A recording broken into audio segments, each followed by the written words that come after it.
सचिन तेंदुलकर से लेके नरेंद्र मोदी तक, किसी भी मंत्री से लेके संतरी तक, किसी ने भी गिबली ट्रेंड को फॉलो करने का जो आइडिया है वो बिल्कुल भी छोड़ा नहीं है। यहाँ तक कि आपको जान के हैरानी होगी कि जिन लोगों ने आज तक चैट जीपीटी का इस्तेमाल कोई नॉर्मल प्रॉम्प्ट देने के लिए भी नहीं किया था, उन लोगों ने गिबली ट्रेंड को फॉलो करने के लिए चैट जीपीटी का इस्तेमाल किया, जिससे कई लाखों नए यूजर्स चैट जीपीटी ने एक्वायर किए। अब इस पर्टिकुलर सिचुएशन को अगर आप देखें तो ये एक काफी सिम्बायोटिक रिलेशनशिप जैसा केस हो गया है। क्यों?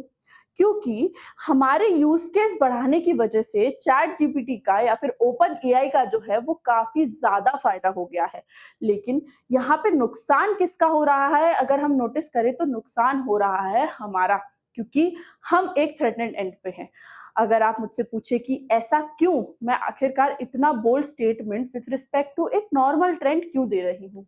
तो वो इसलिए क्योंकि आप अपने गिबली ट्रेंड को फॉलो करने की वजह से जो प्राइवेट डेटा है, जो आपकी प्राइवेट पिक्चर्स है, वो सब आप जनरली अपनी मर्जी से, अपनी विलिंगनेस से चैट जीपीटी या फिर एक ओपन एआई सिस्टम को दे रहे हैं, जो कि बाद में प्रॉब्लमैटिक हो सकता है। क्योंकि एआई सिचुएशन आज के टाइम पे ऐसी है कि वो ऑल द मोर एडवांस कर रही है, एंड कहीं इतना एडवांस नहीं हो जाए कि आपका जो डेटा है वो आपके अगेंस्ट ही एक तरीके से यूज होने लगे। नमस्कार, मैं हूं नंदिनी और आज लेट्स क्रैक यूपीएससी सीएसई पे हम इसी पर्टिकुलर सिचुएशन को समझने वाले हैं और जानने वाले हैं कि कैसे एक छोटे से ट्रेंड की वजह से हम अपनी प्रिवेसी को रिस्क पे धकेल रहे हैं। पर उससे पहले मैं आप सभी को बताना चाहती हूँ कि अनअकैडमी आप सारे बिगिनर्स के लिए लेकर के आया है एक ऐसा फेस्टिवल जहाँ पे आप 4 अप्रैल से 6 अप्रैल के बीच में एक्सेस कर सकते हैं हमारे प्लेटफॉर्म को और यूज कर सकते हैं वो सारी चीजें जो कि सिर्फ हमारे सब्सक्राइबर्स के लिए है। जैसे कि आपके फंडामेंटल्स को आप कवर कर सकते हैं, आप इंटरैक्टिव पोल्स में पार्टिसिपेट कर सकते हैं, अपने डाउट्स को क्लियर करवा सकते हैं और कई सारे एक्साइटिंग रिवॉर्ड्स भी जीत सकते हैं। उसी के साथ साथ अगर आपको ये सारी जो हमारी सुविधाएं हैं वो अच्छी लगती हैं तो आप मेक यूज कर सकते हैं इस अपॉर्चुनिटी का और आप इस प्लेटफॉर्म के ऊपर सब्सक्रिप्शन भी ले सकते हैं, जिसमें कि अभी 2026, 27 और 28 के जो बैचेस हैं वो फिलहाल लाइव चल रहे हैं in Hindi, English and bilingual. तो मेक श्योर करें कि आप एक बहुत ही अच्छी और इन्फॉर्म्ड चॉइस लें after looking at every aspect of our platform. तो अब वापस आते हैं और डिस्कस करते हैं कि एक्चुअल में ये जो पूरी सिचुएशन है वो इतनी प्रॉब्लमैटिक क्यों है। तो अगर हम इसके बारे में बात करें तो कई सारे प्रिवेसी कंसर्न्स जो हैं वो सरफेस हो रहे हैं बिकॉज ऑफ दिस ट्रेंड। जैसे कि आपका जो डेटा है, स्पेसिफिकली जो बायोमेट्रिक डेटा है वो हो रहा है कलेक्ट। अगर आप देखें तो हमने पहले भी ऐसे सारे कंसर्न्स फेस किए हैं जिसपे जब एक बार फेशियल रिकॉग्निशन के लिए बायोमेट्रिक डेटा कलेक्ट किया जा रहा था तो उसको सेल आउट कर दिया गया था, जिसके चलते कई सारे प्रिवेसी कंसर्न्स अराइज हुए थे एंड कंट्रोल करने के लिए अल्टीमेटली जुडिशरी जो है उसको इन्वॉल्व होना पड़ा था। अब उसी के चलते अगर आप देखें तो सिमिलर चीज यहाँ पे भी एग्जिस्ट कर रही है। आप भी अपना डेटा ऐसे ही गिव अवे कर रहे हैं just to follow some trend. तो उसी एस्पेक्ट में इट बिकम्स इम्पोर्टेंट कि आप जो है एक इन्फॉर्म डिसीजन ले कि सिर्फ ट्रेंड फॉलो करना इम्पोर्टेंट नहीं होता। इम्पोर्टेंट होता है हर चीज को देख समझ के परख करके उसके बाद उस पर एक्ट आउट करना।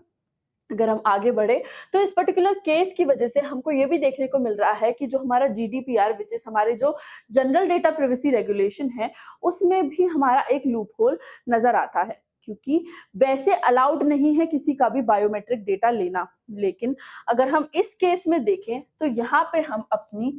विलिंगनेस से अपना डेटा जो है एआई को दे रहे हैं एंड जब हम एआई के लिए साइन अप करते हैं तभी हम मेक श्योर कर लेते हैं कि हम सारी परमिशंस उसको दे दें। तो इवेंचुअली क्या होगा, इवेंचुअली ये होगा कि हमारा जो डेटा है उसका मिसयूज हो सकता है। एंड सिंस कोई यहाँ पे ट्रांसपेरेंसी नहीं है कि ये जो पिक्चर्स जा रही हैं वो एक्चुअली डेटाबेस में कब तक स्टोर रहेंगी या फिर इनका क्या इस्तेमाल किया जाएगा, तो उस वजह से भी हमको फर्दर एक्यूजेशंस करना काफी इम्पॉसिबल हो जाता है एंड इवन अज्यूम करना भी कि सिचुएशन खराब होगी या बेटर हो सकती है।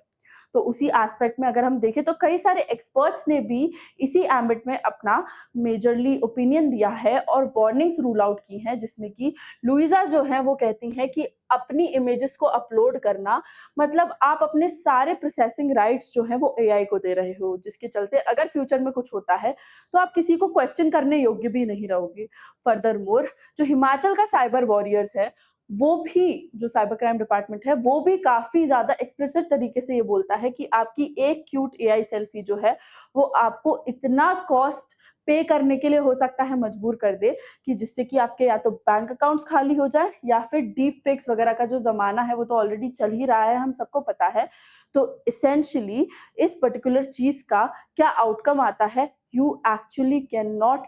predict, which is why this is a terrible situation to be in and hence मैंने बोला कि एक symbiotic relationship है जिसमें हमारी खपत हो रही है और ओपन एआई या फिर चैट जीपीटी जो है उसका फायदा हो रहा है। अगर हम आगे बढ़े तो इवन चैट जीपीटी ने भी एक वार्निंग दी है और कहा है कि मैं जो फोटोज ले रहा हूं उसका मतलब ये नहीं है कि मैं सेफ्टी इंश्योर करूंगा। ये जितनी भी आपकी पर्सनल फोटोज हैं वो सेफ नहीं है। एआई जो है इन डिस्क्रिप्शन के बेसिस पे भी फोटो जनरेट कर सकता है, लेकिन अगर आप मुझे फोटोज दे दोगे तो ये मेरे डेटाबेस में चली जाएंगी and I actually can not do anything about it. Which is why हम लोगों को जो है ऐसी सारे ट्रेंड्स पे ऐसे माइंडलेसली फॉलो नहीं करना चाहिए, बल्कि हमको उस पे सिचुएशन पे काफ़ी ज़्यादा भीषण हम कह सकते हैं थॉट प्रोसेस अपनी रखनी चाहिए, जिससे कि हम ऐसी सारी जो फालतू की प्रॉब्लमैटिक सिचुएशंस हैं उनको अवॉइड कर सके। लेकिन हम सबको पता है कि हम सब गिबली ट्रेंड को यूज़ कर चुके हैं, तो अब क्या करें? तो उसके लिए कुछ पॉलिसी मेजर्स है या फिर कुछ ऐसे मेजर्स हैं जो मेजरली आप अपने साथ प्रैक्टिस कर सकते हो, जैसे कि अपनी पर्सनल इमेजेस को अपलोड करने से पहले सबसे पहले तो 10 बार सोचो। उसके बाद अगर आप कोई भी पिक्चर शेयर भी करते हो तो मेक श्योर करो कि उसका रेज़ोल्यूशन काफ़ी ज़्यादा हाई नहीं हो, क्लैरिटी उसकी उतनी ज़्यादा नहीं हो जिससे मिसयूज़ के जो चांसेस हैं वो बढ़ जाएँ। अगर आप ये बोलें कि ये सब चीज़ें हम ऑलरेडी कर चुके हैं, तो आप मेजरली फिर क्या कर सकते हैं, आप फेस आईडी की जगह पिन का या पासवर्ड का इस्तेमाल कर सकते हैं, जिससे कि आपका फ़ोटो का इस्तेमाल करके आपका कोई भी डेटा एक्चुअली में ब्रीच नहीं कर पाए और मिसयूज़ नहीं कर पाए। साथ ही साथ आप जितनी भी ऐप्स की परमिशन है, उन पे कैमरा और फ़ोटो एक्सेस जो हम अलाउ करते चले जाते हैं, उनको भी लिमिट कर सकते हो। एंड ऐसे जितने भी वायरल एआई ट्रेंड्स आते हैं वो आपके पर्सनल डेटा को कलेक्ट करने के लिए ही आते हैं, उनके एंटरटेनमेंट पर्पसेस के लिए आते हैं, आपके एंटरटेनमेंट पर्पसेस के लिए आते हैं, but that does not mean कि आपको माइंडलेसली कुछ भी फॉलो करना है। You have to be very mindful about your digital footprint, क्योंकि कब क्या हो जाए with respect to frauds, scams, you never know, and आपका डेटा बहुत ही ज्यादा एक प्रेशियस चीज है। तो आई होप कि जो पूरी सिचुएशन थी वो आप एक समझ पाए हो, एंड अगर आप गिबली ट्रेंड अभी तक यूज़ नहीं किए हैं तो अब नहीं ही करेंगे, एंड अगर करते हैं तो उनको अप्रोप्रिएट मेजर्स के साथ करें। अगर आपके आस-पास ऐसे लोग हैं जो ऑलरेडी इस ट्रेंड को यूज़ कर चुके हैं, तो जो हमने आपको वे फॉरवर्ड बताया वो उनके साथ भी शेयर करें, जिससे कि ज़्यादा से ज़्यादा लोग जो हैं वो ये सारी सिचुएशन को अवॉइड कर पाएँ। अगर आपको कोई भी डाउट है इस पर्टिकुलर केस से रिलेटेड या फिर आपको और कुछ जानने की इच्छा है, तो आप मेरे साथ मेरे टेलीग्राम चैनल पे जुड़ सकते हैं। एंड साथ ही साथ आपको ये मेक श्योर करना है कि अगर आप कार्निवल का इस्तेमाल करके कोई भी डिसीजन लेते हैं with respect to buying any course on our platform, तो make sure to use the code NST live, जिसके वाया आपको मैक्सिमम बेनिफिट्स जो हैं वो अवेल हो पाएंगे, क्योंकि मैं अकाउंटेबल होंगी यहाँ पे आपके लिए अगर आप मेरा कोड यूज करते हैं तो। So with this is me Nandini signing off for the day. Hope to see you next very soon.